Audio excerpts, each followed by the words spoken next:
this ever.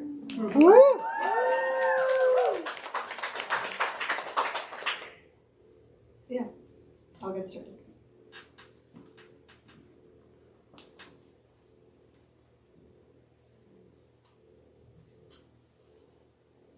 A blueprint is created through a photographic printing process called cyanotype, characterized by white lines and a deep blue background. It allowed for the rapid reproduction of architectural drawings in an age without printers and copier machines. Although blueprints today are no longer made by producing a negative of an original image, the name still references the distinctive color and method of printing with chemicals and sunlight.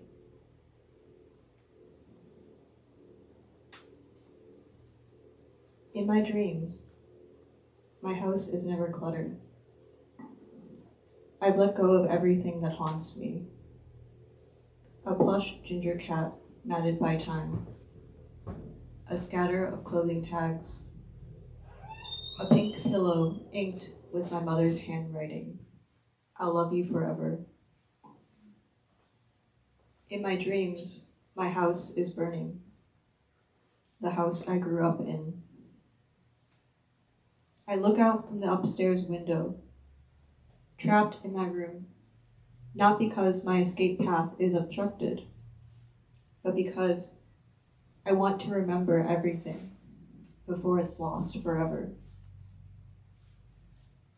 I carry as much as I can before the fire consumes my possessions in a flood of bright light. I wake up panicked. I look around and find my house, its objects, its memories, intact. I begin to put into words everything that has been destroyed in the fire. Enter front door.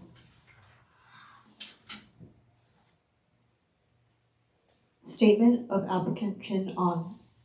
Excerpt. Question. Whose photographs are these? Answer.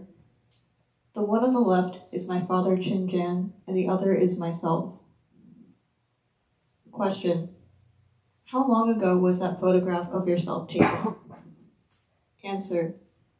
11th month last year in Sunmoy City. Question. How many of those photographs did you send to your father? Answer. Half dozen. Question. Whose photograph is this? Answer. That looks like my father, Chin Jen, when he was young. Question. Whose photograph is this? That is my brother, Chin Mon. Question. Whose photograph is this? I do not know who that is. Question. Whose photographs are these? Answer. I do not know who they are. Question. Whose photograph is this? Answer. I do not know who that is. Question. Whose photographs are these? Answer. One is my father, Chin Jan, and the other is my brother, Chin Sun. Question. Whose photograph is this? Answer. I do not know who that is. Question. Whose photograph is this? Answer. I do not know who that is.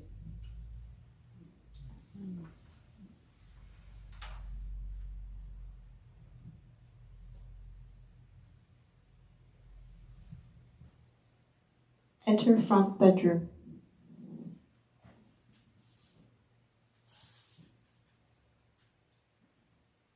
Is there any glass in the window in the front bedroom on the second floor of your house?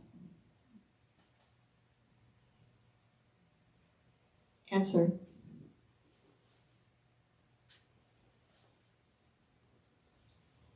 Answer. I returned to Hong Kong, full of dreams, something to discover, uncover, recover. There must be something wrong with me. Why did I come back to the place my family wanted to leave? I lived in my grandparents' home in Yunlong with my aunt. She let me stay in a small room on the second floor where her daughters usually slept. There were 2 other bedrooms and a bathroom. A wooden staircase led to the first floor, a kitchen, living room, and bathroom. In the backyard, a pink peony bush wilted in direct sunlight. From my bedroom window, I often watched the sunset with minimal obstruction from the houses. During my 3-month stay, I established a routine. Wake up, breakfast, bus, train, language class, lunch. Then train, bus, home, dinner, sleep. Some days, if I wasn't too tired, I'd wander around after school, caught in a web of train station malls, searching for small bookstores tucked into the 14th floor of derelict residential buildings. Some days, I find myself walking through the remnants of a protest, people already dispersed, but leaving behind evidence of their struggle. Traffic barriers cast astray, empty water bottles, and eerie silence. On the bus home from the city, skyscrapers and mountains yawned on the horizon. I was one of the last passengers. I take my time walking through the neighborhood, find my way back to that temporary home, and lay awake until morning.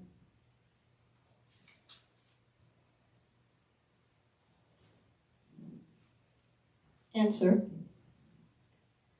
On Mondays, the boardwalk is empty, save for children in blue and yellow uniforms running ahead of nannies carrying their small backpacks, or the dogs, an aging German shepherd introducing himself to a newly purchased toy poodle as the respective walkers, old friends with new bosses, discuss their day off last weekend. This is Beer Street, but the bars are parched. The chairs pulled onto the street yesterday, now stacked into neat towers by the storefronts. Usually, the grating chatter from drunk expats drowns the gentle splashing of waves. One boat, covered in a tarp, drifts along to the whims of the ocean. A couple climbs onto the rocky shore and poses for a picture. And the backdrop of water and green hills, having seen hundreds like them before, does not change. My grandma walked in as I was staring at the young couple, small, shuffling movements to stand next to me. Her hair, wispy like cotton, framed her face.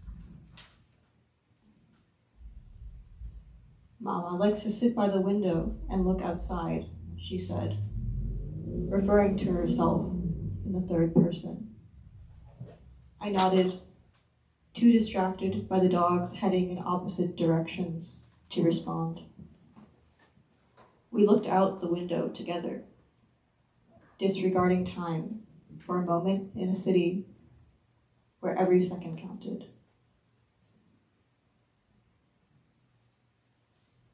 Look at the skylight.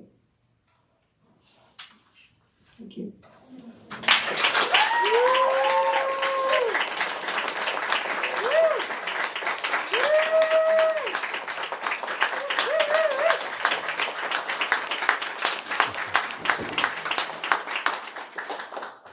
Thank you. I just have a few more slides. I did bring some of my zines and art books. It is a big part of my practice, so I am a nonfiction and poetry writer, but I also do work in like visual arts as well, and like object-based art.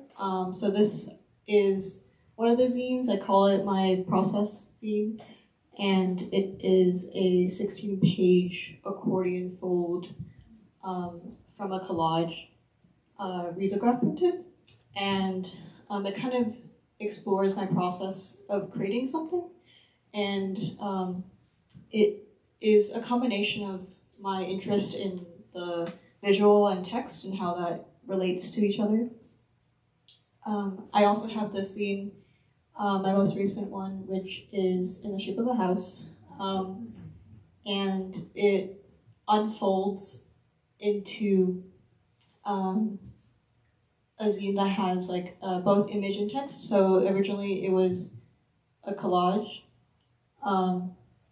and I combined some writing and those images together, and I really wanted to explore this idea of memory and nostalgia, and also have something that is pocket-sized and you can kind of keep with you and hold with you, so it feels kind of intimate. And then finally, the scene is called Passages, and this kind of documents my experience in 2019 in Hong Kong during the protests. And it's a combination of my film photography, poetry, lyric essay, and also experiments in form. Because I was learning language at the same time as these protests, I kind of experiment with different forms such as a crossword puzzle. This was something that I got used to doing in school to learn language, and then I kind of played with that and used instead vocabulary that was very common during the protests, like slogans or chants.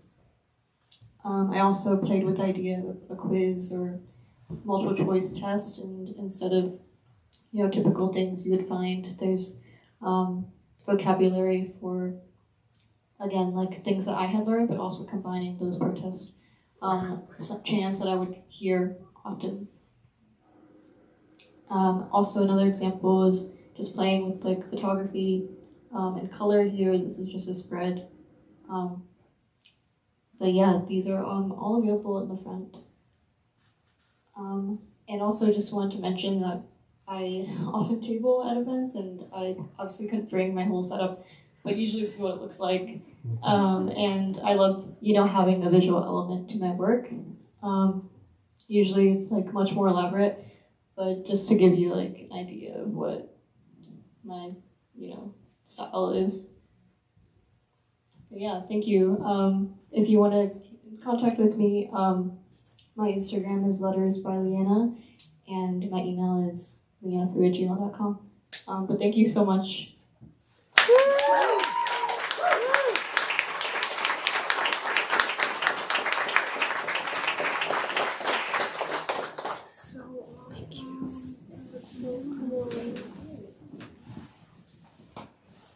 Mick, do you have a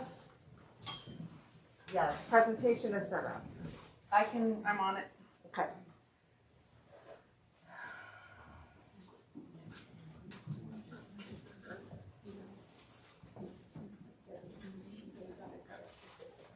Here it is.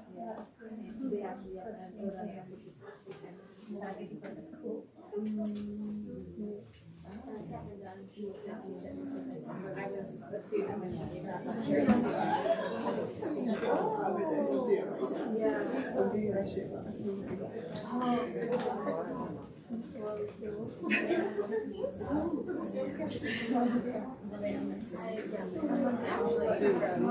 and we're all set, Nick.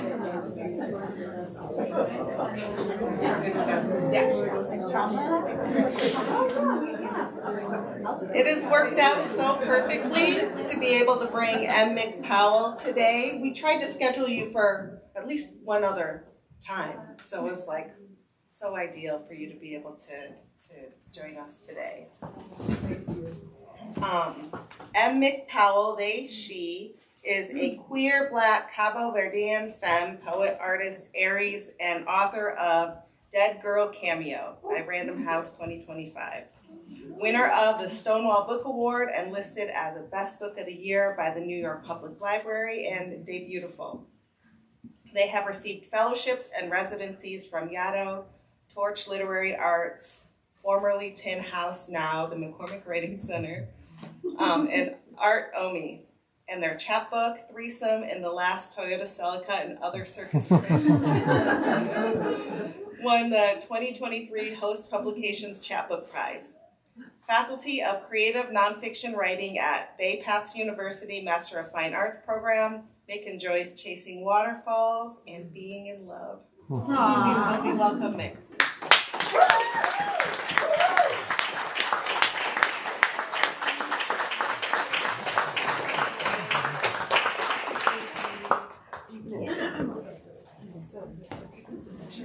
Oh, nice.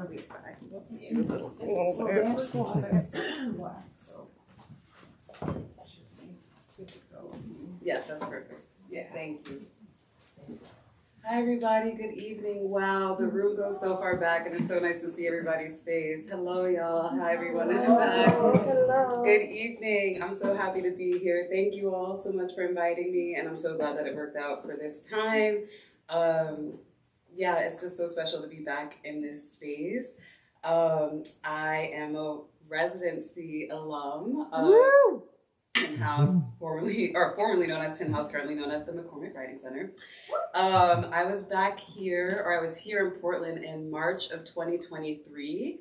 And I spent so much of my time here working on my first collection, which came out in August of last year. So it's a really, really special full circle moment to be here. And I say this in my acknowledgements, but so much gratitude to Lance, so much gratitude to AL and the whole McCormick Writing Center team for being the first people who really bet on this book and who believed in it and said they wanted to see it in the world. And now it's in the world. So I'm excited to share with you all tonight from Dead Girl Cameo, which is a docu-poetic collection that explores sexuality, sexual violence, celebrity, and death through the lives and careers of some key superstar artists like Whitney Houston, Aaliyah, Lisa Left Eye Lopez from TLC, Phyllis Hyman, Billie Holiday, and a few other folks who I engage with. But to start off my readings, I always like to bring in my ancestors. Poetry is a place that reminds me that we're never alone or never too alone. And so I'd like to open with this excerpt from June Jordan's 1976 poem, I Must Become a Menace to My Enemies. I didn't print it out, so I'm going to read it from here, but this is from part 3 of the poem. And if I ever let you slide, who should be extirpated from my universe? Who should be cauterized from the earth completely? Law and order jerk-offs of the first, the terrorist degree. Then let my body fail my soul in its bedeviled lecheries. And if I ever let love go, because the hatred and the whisperings become a phantom dictate I obey in lieu of impulse and realities, the blossoming flamingos of my wild mimosa trees, then let love freeze me out. I must become a menace to my enemies.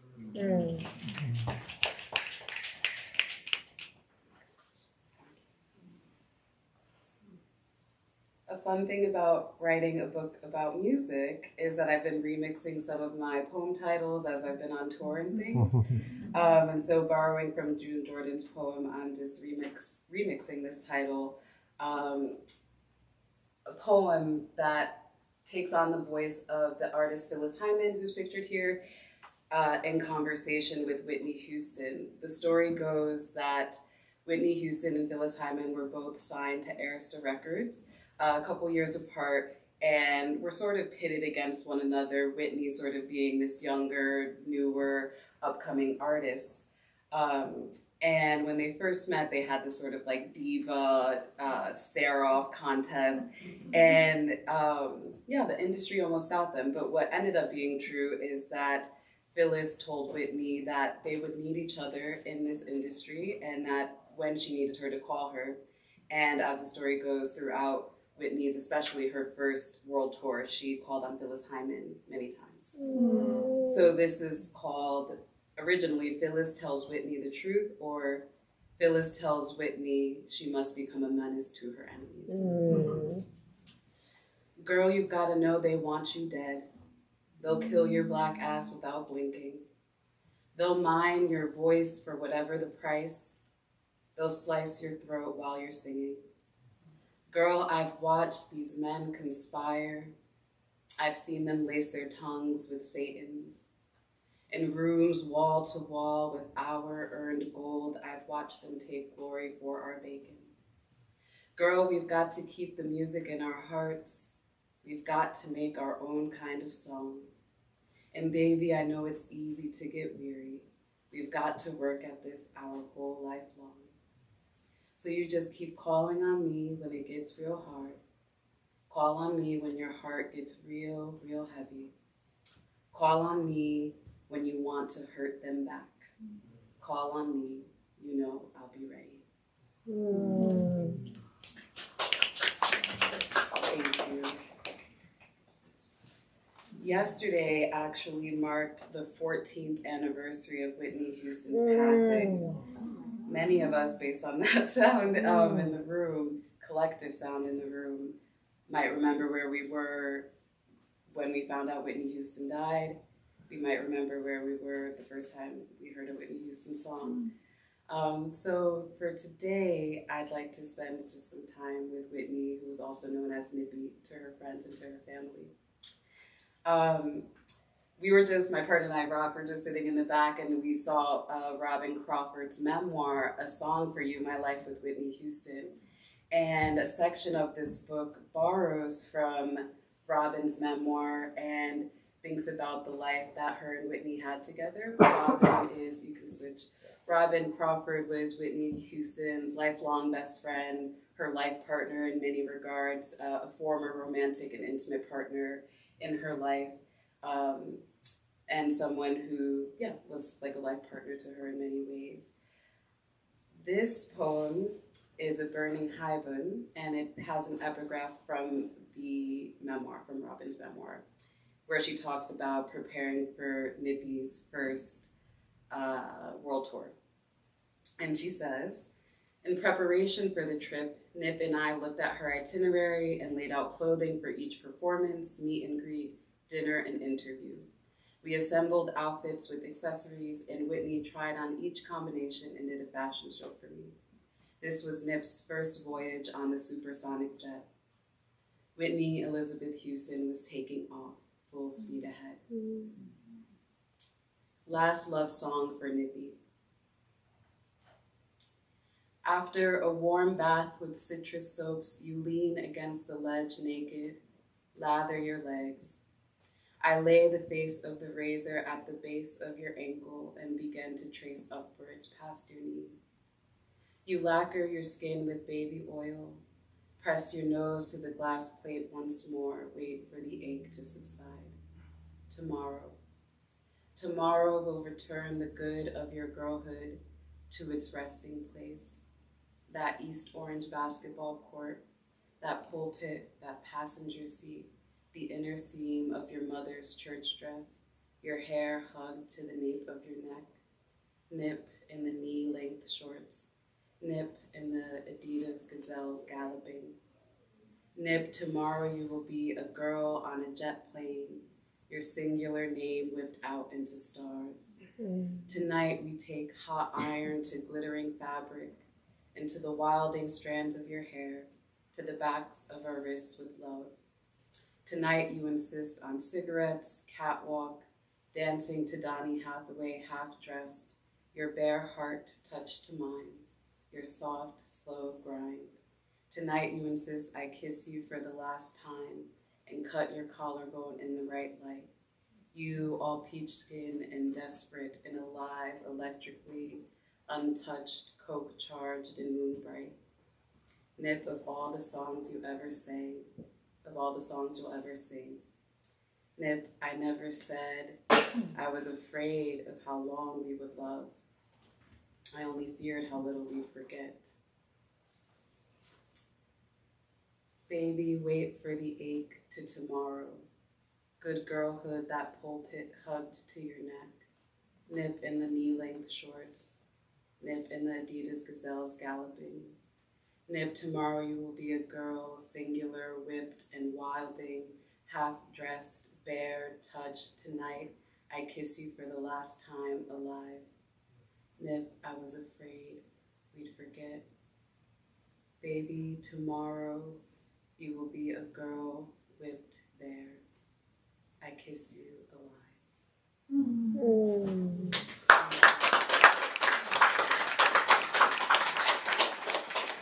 The book also features these collages, and so this collage follows that poem, which is this collage is titled "All Expectations Met" by Whitney Houston.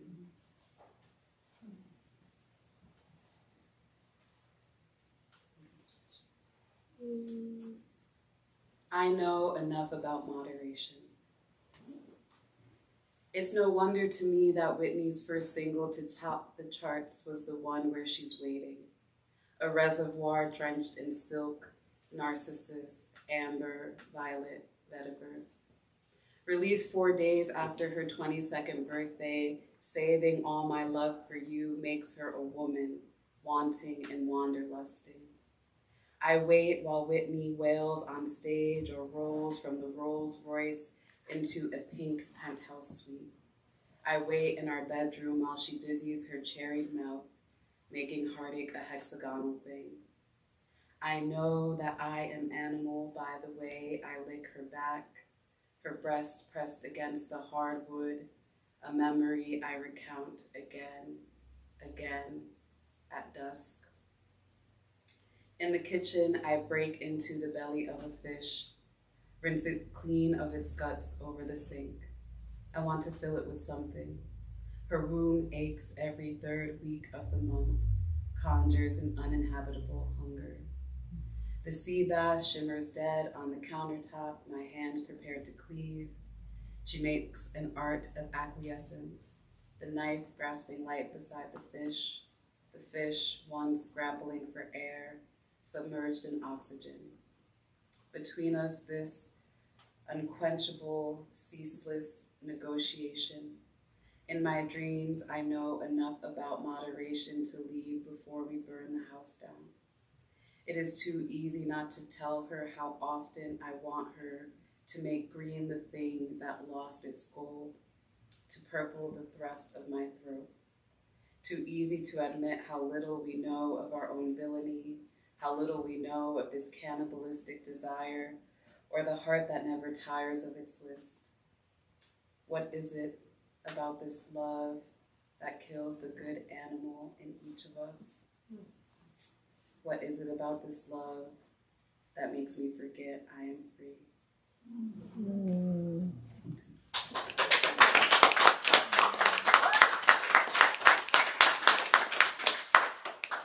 Thanks, y'all. I have one more poem for you all tonight to close out. And this is You Let Me Kiss You in the Nightclub.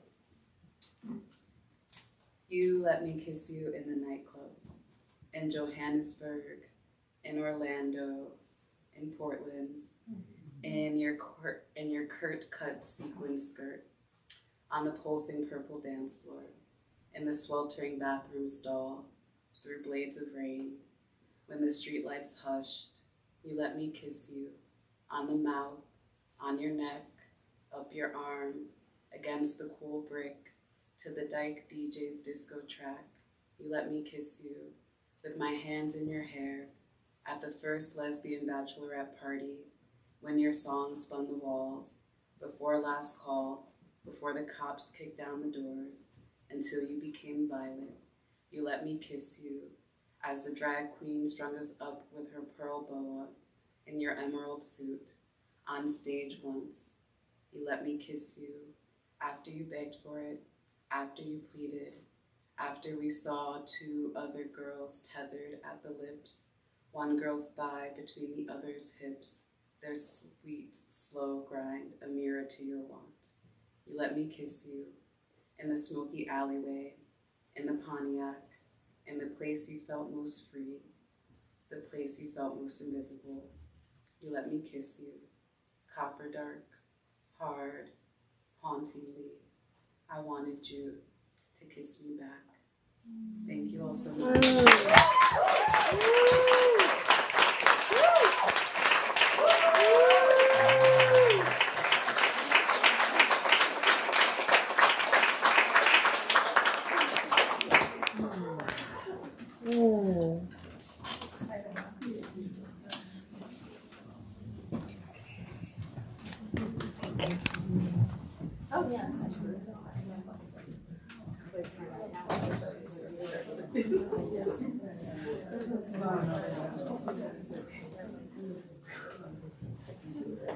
Oh.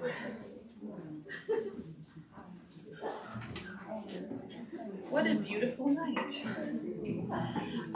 Just for your anticipation, I believe we have things that people can buy back in the back room, but first, we're going to hear from Consuelo Wise. Consuelo has a very short bio, but I'm going to compensate by telling a story. So in 2017, which, well, we read together and didn't know each other at all. And it was sort of a random gathering, I think, to celebrate the release of a book by Liana Fu, who also I didn't know. And I was like, there was something dreamy about the gathering for me. And I hadn't been reading in public very much at all. And Consuelo's poetry was so memorable. And the storytellingness of it, but also the poetry of it. And I mean, this is from 2017, so like I'm going on memory here. All I know is that I have been waiting to hear her read again ever since. I also know that Consuelo's students love her.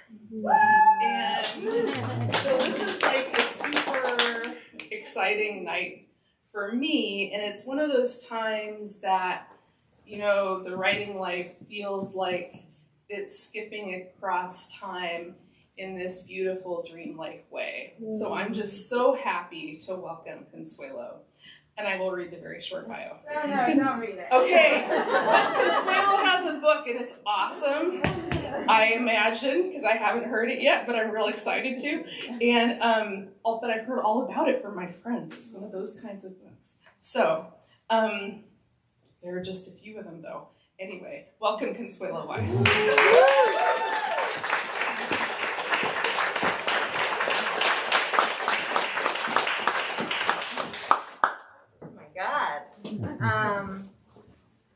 I was gonna say, damn, M. McPowell, that was so good. It was so luscious, sensuous, and then Liana Fu, I was like, we were in like a quiet trance. Thank you both. That was beautiful. Thank you for having me. It's really great to finally read with you guys. Lance, really good to see you. I was one of those rookies out of college that took Tin House when I was like a baby. I think I was like not even 21. So scared. So it's great to be here. And to be with all of you in this room. It's really, I didn't know how busy it was going to be, how full. Okay, so this is my book, Boy.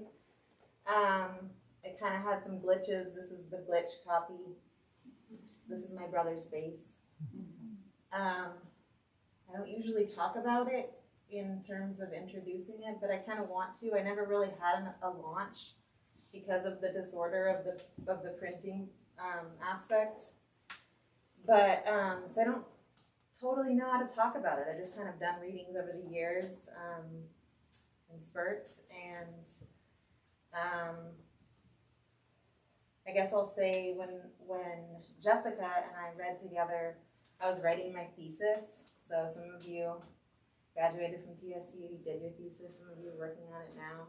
You know how trying it is. I was writing it. I think I had almost finished, and but I guess I want to say that after the first year of the 2-year program, when I was just sort of trying to get my bearings about what I was writing about, my little brother died. And he died just within 2 days of the death anniversary of my older brother, who is this boy. And during that time, there were like so many shootings. It was just incessant. And in the New York Times, I remember seeing this spread that was of all the assault weapons that the shooters had used. So I thought that I was going to be writing about what was happening in the U.S. in that moment. I think I started in the fall of 2015. I took another term because of the death of my brother and just trying to write. So I finished in 2017-18. This was my thesis manuscript. It really didn't change that much. I struggled to write it. I struggled to complete it. I read a lot of fragments at the time because I just didn't have the capacity to read.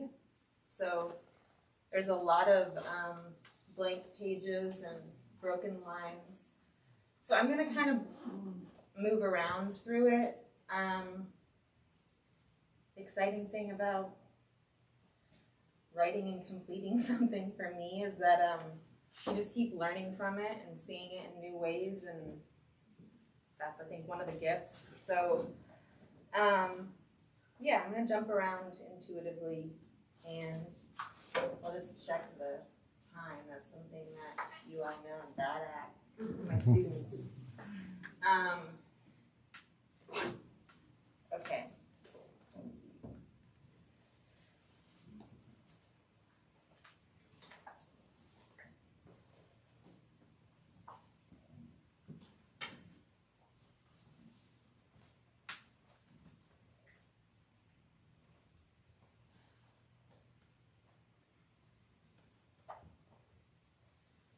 Boy. Can you hear me? I can make this up.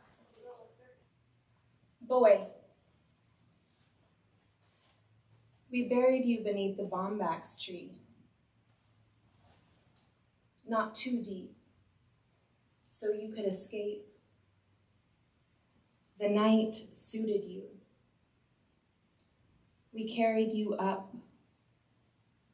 Sky. Seeds of the bombax fall. Tissue paper seeds. Iridescent cells in the night. You call. Come see me on the table. See me now. Tiger back. Tiger climb. Is that you, boy?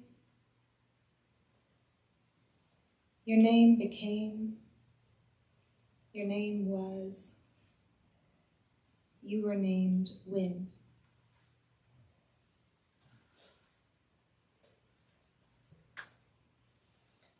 The brother who burnt his leg on the motorcycle, brother who broke his teeth out, spring break, our parents split, skateboard to the front of the mouth, brother who pulled the tendon with the speed bag, hit the bag, arm stuck, hooked to the S-curve, arm suspended, tissue out.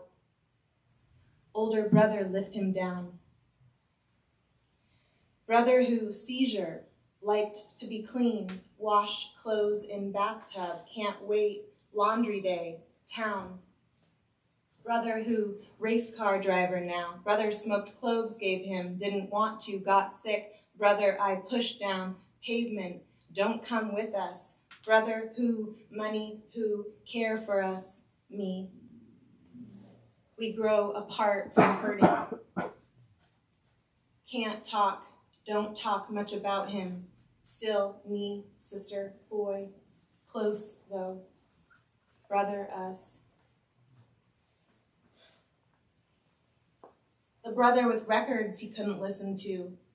No power, generator, brother reading stones, old stones, time made, sister me by, born first, brother me, punch in arm, brother who, bathroom, us get ready, school, use same lotion, pluck eyebrows, brother who, drunk at party, we don't talk, shy, brother, dad says, made, parents speak again, hospital, Guatemala, brother, my older brother, the brother I can't be to little brother, the brother who, would you, brother of plants on the plane, carrying cuttings in pocket, brother, dad who, my son, brother who, with hands, strong hands, climb hands, and holding cousins, sweet house, morning, wash, dishes, mom, dad, not home, chop wood, and food for us, brother who, Me, my brother, brother of mine, wish could be brother who move them there to there, take in pocket, make grow, of Guatemala, boy who doesn't, won't not be, build grass house, track, jump, bike, dirt board, kick flip, dive, pond, brother show, brother how to, showing, not showing, how not to, grow up.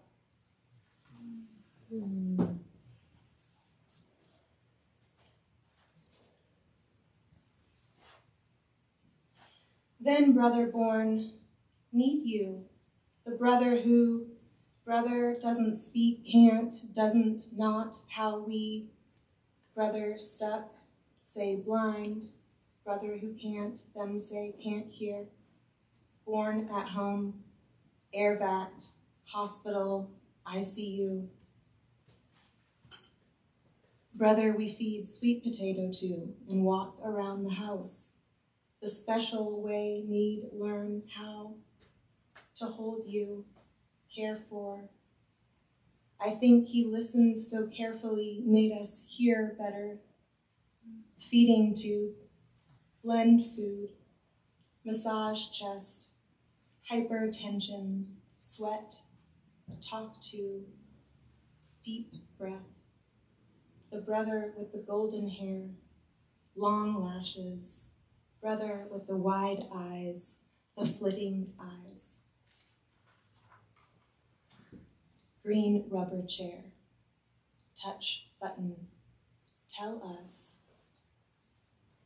Little jewel mother worked so hard for, she wraps you in cedar boughs.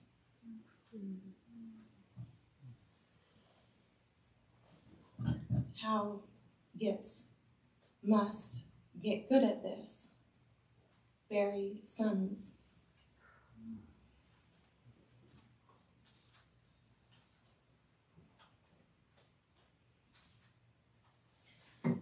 In one version, there are sticks in his hair. In another, gasoline, we wait to call it. It's not homicide, but there are boys in the dark on the curb, and we do not know their names.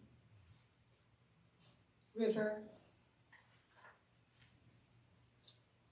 My brother goes to sleep and wakes up a real boy.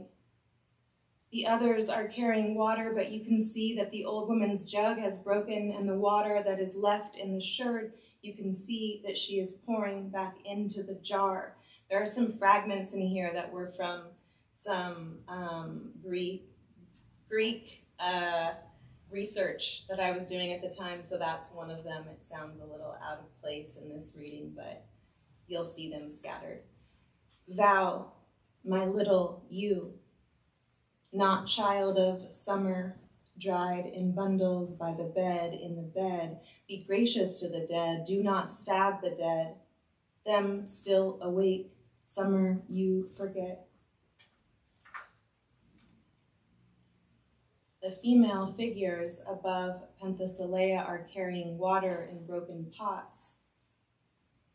I want you to be free. I do, but I'm afraid to lose you. And the mothers expecting, the mothers falling apart. River of my, made of, your eyes up the hill, water, eyes so dry, water them, get so watery, so dry. My eyes of yours, of made of, river, back, real boy, water in broken pots of, and making you, my tumbling, outgrow you, carrying, boy, neck.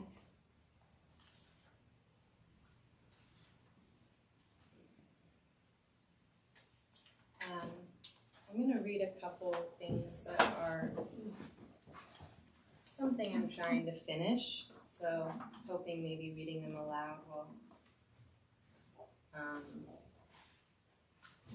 let me see where the holes are. This I actually let's see, I think I wrote this after the last time I attended Tin House when I got to work with Lady Long Soldier, which was incredible. I think I'm writing an epic elegy, which is why I'm interested in teaching. I'm about to teach a contemporary epic poem class. And I'm just thinking about what an epic is. It feels kind of silly to even say that in this time because it feels like we're in a time of what an epic, like just constant violence and upheaval and insanity and brutality. And so I don't know. On the one hand, I'm interested. On the other hand, I'm like, I don't know. Maybe it's just everything. I haven't been able to stop thinking about the people that I love who've passed away, and there are so many layerings of boys I grew up with, not just the brothers that are my blood brothers, but other people. And now we're in this time where I've tried writing poems where I just like name all of the people who have died in detention centers, and you just can't do it. You just you say names and then there are more names. But this moment is just kind of a constant preoccupation, which is thinking about my brother, and my older brother mostly because I grew up with him. My younger brother is a different situation, but wondering what he'd be like. When Skyboy calls, I sometimes don't know if it's him. The hawk doesn't turn his head away, but stares unblinking down from the tree. I'm unsure of whether to call him Skyboy, in case he's someone else now, or goes by a new name. I don't want to trap him, but even this want seems unfair, as if I should want anything from him. When he was 15, my brother went through a phase of wearing overalls. Big shirt, long hair, one buckle down. He was always working on something. Carving, planting, bundling, Camaro, garden, river jade. Boys adorn themselves too. His brown and red and white tail feathers, smooth cheeks, muscles and shoulders widening. He pierced his ears with a potato and a needle. Said he'd do mine, but I was scared. His ears were small like the Kumamoto oyster, flickering, purple, curled, ocean dark. I remember them distinctly, as I remember the color they were on the shiny metal hospital table. Blooms escaping, pressed, how something looks that's been run over. I didn't always think of the color as a flower, as I sometimes call him jacaranda.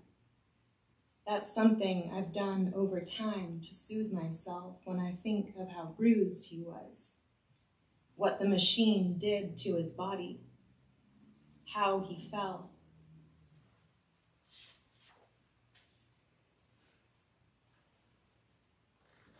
I'm attracted to trees that blossom. I love to see the petals on the ground beneath the tree, dried and free to the wind or the dampness of the mound. Passing a woman sweeping from her sidewalk, her purple robe, the blossoms she sweeps, purple too. In my mind, they're both wind, and she turns to me as if saying, how we become, how we become. Falling, repeating, landing, I wonder what forms of sweeping you might do now. If when your tail feathers brush the tips of trees, this feels good to you. I want pleasure to be a thing we both experience. Landing on a branch, settling your wings, an abundance, rest. On the table, your body's still warm. Mom says, talk to him. He's still around. On our way to the hospital, On the bluffs, I remember looking out the window. We were going to pick you up, I thought. It was early. It was early morning dark. You could smell the river below. I didn't know we were there to say, Skyboy, is that you? Examine your body. Identify your limbs and hair and branches, your final radiant bloom.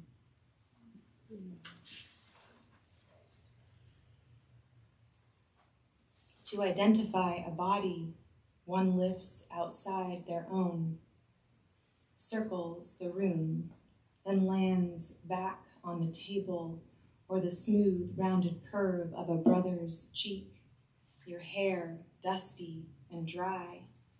Stars that came down landed on your hands, arms I knew, woods, creeks, road looking toward the mountain range where you were born, side of the highway boy, and our mother, young, and just a girl, my age, the age I am now.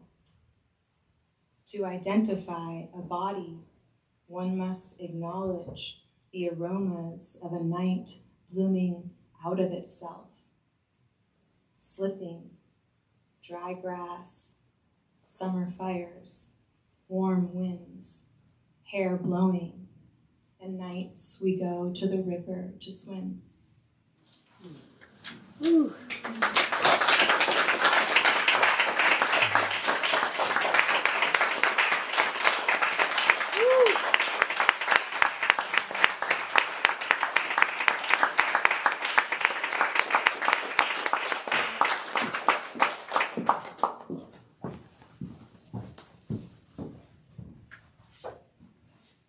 Speechless, no words.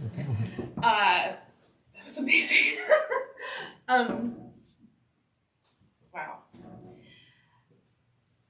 There's stuff upstairs. You can buy books, so many books, really good books. We didn't introduce ourselves. This is Janae Hayward Kafka.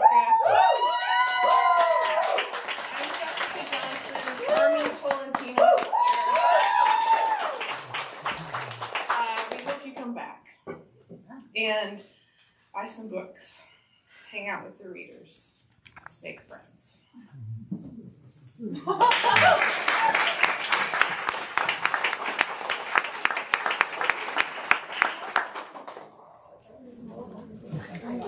Thank you, Lance. You're the hero.